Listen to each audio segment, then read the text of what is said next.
Assalamualaikum warahmatullahi wabarakatuh. Halo, di sini saya akan menjelaskan mengenai kombinatorial.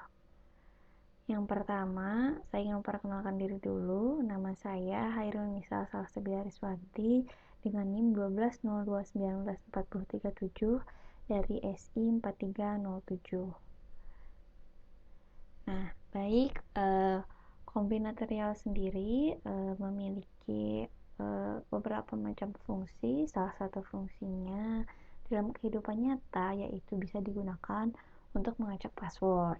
Nah, kaidah kombinatorial ini ada dua. Yang pertama, perkalian dan penjumlahan, di mana perkalian ini dicirikan dengan soal yang mengandung kata dan ataupun yang memiliki makna sama dengan kata dan. Nah, sedangkan untuk kaidah penjumlahan ini memiliki ciri menggunakan kata ataupun bisa menggunakan kata lain yang bermakna sama dengan kata atau di dalam soal. Nah, baik, kita langsung ke contoh soal. Di sini case-nya di suatu organisasi terdapat 30 perempuan dan 65 laki-laki. Nah, untuk kasus pertama akan dipilih satu ketua organisasi di antara laki-laki dan perempuan. Berapa kemungkinannya? Sedangkan untuk kasus kedua akan ditunjuk dua perwakilan yang terdiri dari laki-laki dan perempuan. Berapa kemungkinannya? Nah, untuk menjawab dua kasus di atas, kita harus pertama-tama memperhatikan dulu dari kalimat pada kasus tadi. Nah, untuk kasus yang pertama itu kita harus memperhatikan kata-katanya. Nah, kita harus menggunakan kaidah yang mana nih? Nah, di sini kita diminta akan dipilih satu ketua organisasi di antara laki-laki dan perempuan. Berapa kemungkinannya? Kan di sini kita akan memilih satu ketua kan. Nah, di situ ada kata di antara yang dimana kata di antara ini memiliki makna yang sama dengan kata atau. Seperti yang sebelumnya udah saya jelaskan. Nah, maka si kasus yang A ini sudah jelas kita menggunakan kaidah yang penjumlahan. Nah, kemungkinan terpilih ketua organisasinya yaitu dengan menjumlahkan dari jumlah perempuan dan jumlah laki-laki, yaitu 30 ditambah 65, yang berarti kita mendapat 95 kemungkinan untuk memilih satu ketua organisasi.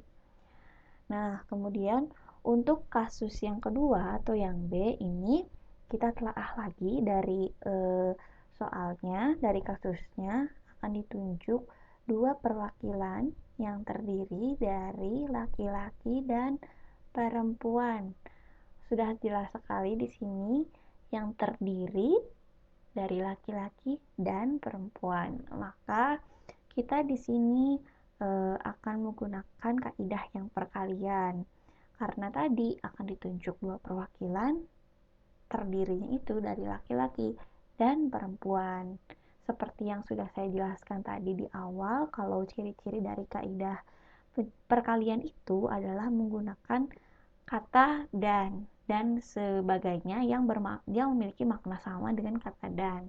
Nah, di sini kita menggunakan yang perkalian, maka kemungkinan terpilih satu laki-laki dan satu perempuan yaitu 30 dikali 65, yang berarti ada 1950 kemungkinan untuk memilih dua perwakilan yang terdiri dari laki-laki dan perempuan.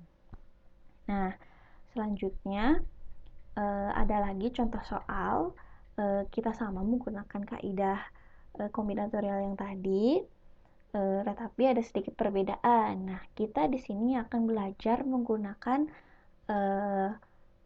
kotak untuk mengerjakan soal kombinatorial. Nah, sebelum saya jelaskan bagaimana cara menggunakan cara kotak ini, Nah, kita telah dulu soalnya. Di sini disebutkan tentukan N cara agar sebuah organisasi yang terdiri dari 30 anggota dapat memilih ketua, sekretaris, dan bendahara dengan catatan tidak ada jabatan yang rangkap. Nah, si cara kotak ini sendiri, adanya beberapa kotak itu tergantung dengan kondisi dari soal itu sendiri. Contohnya yang contoh ini kita diminta akan memilih ketua, sekretaris, dan bendahara. Nah, berarti di sini akan ada 3 posisi yang akan dipilih kan. Nah, maka kita akan membutuhkan 3 kotak di sini untuk nantinya kita melakukan operasi atau melakukan perkalian seperti itu.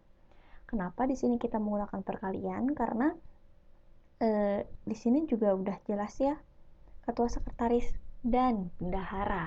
Kita menggunakan kata dan seperti yang sudah saya jelaskan tadi. Kalau ciri-ciri dari kaidah yang perkalian itu menggunakan kata dan. Nah, di sini ada ketua, sekretaris, dan bendahara. Sebenarnya cara yang kotak ini itu untuk kita menghitung soal yang terdiri dari beberapa kondisi. Kalau tadi kan cuma 2 kondisi untuk memilih 2 perwakilan kan, sedangkan ini ada ketua, sekretaris, bendahara, berarti ada 3 kondisi seperti itu. Nah, cara menjawabnya adalah dengan membuat kotak-kotak seperti ini. Nah, kotaknya ada 3 di sini. Kemudian kita perhatikan ya, angkanya di sini ada angka 30, 29, dan 28. Kenapa angkanya berbeda semua? Karena perhatikan lagi tadi sebuah organisasinya itu kan terdiri dari 30 anggota.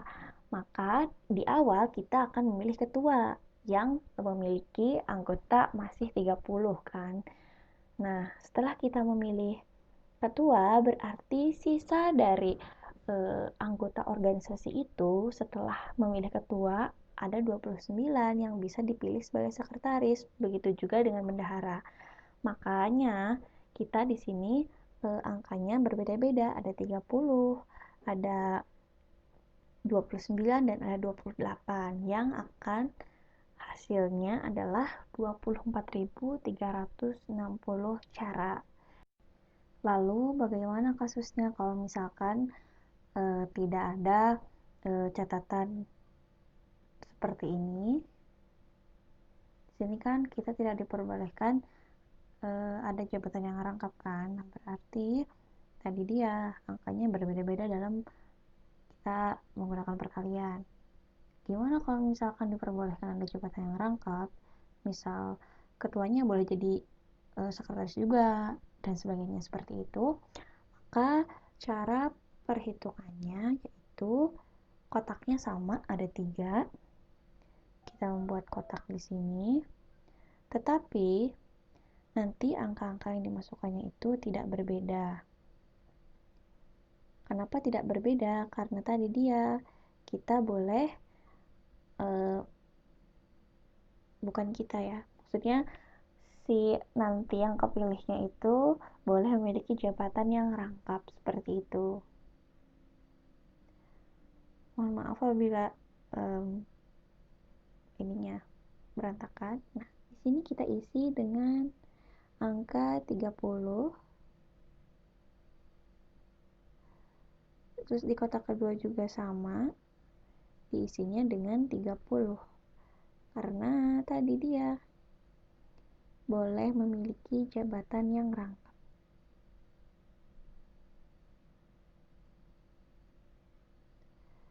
Nah, setelah itu tinggal dikalikan 30 dikali 30 dikali 30. Bismillah. Berarti ada 27.000 cara, ada 27.000 cara untuk memilih ketua, sekretaris, dan bendahara yang tidak ada catatan seperti di atas ini. tidak ada catatan seperti ini. Ya, sekian yang dapat saya sampaikan. Mohon maaf apabila banyak kekurangan. Terima kasih yang sudah memperhatikan dari awal hingga akhir. Wassalamualaikum warahmatullahi wabarakatuh.